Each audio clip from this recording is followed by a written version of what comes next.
Hey guys, taxes. Not exactly the fun part of running a store, but set it up right on Shopify and you will avoid future headaches, stay compliant, and focus on what matters, that is selling. So whether you're in the US or selling globally, here's how to handle taxes in Shopify step by step.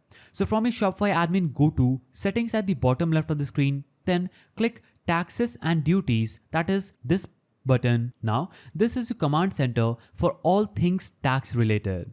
In the US, sales tax is handled at the state level. So, it depends on where you have Nexus.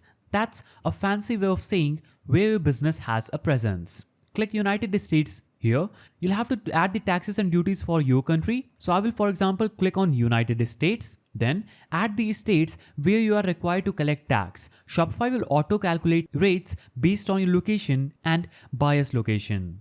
For each state, enter your official sales tax permit ID. If you don't have one yet, check your state's Department of Revenue site. Some let you register online in minutes. Now, if you're selling globally, no problem. You'll have to click the Add Country button, then select your international region like European Union or United Kingdom and enable tax collection. Shopify calculates VAT or GST for many countries automatically. Make sure to include VAT and GST registration numbers if you are registered. Not all products are taxed the same.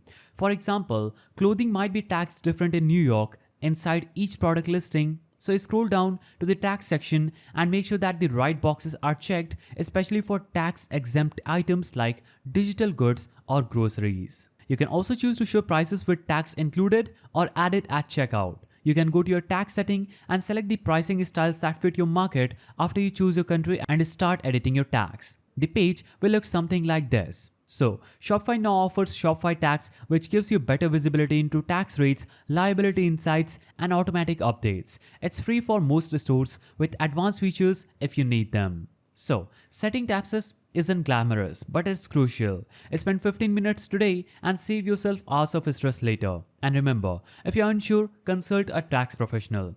Shopify gives you tools, but you make the rules. If you found this guide helpful, please don't forget to give it a thumbs up, and thanks for watching.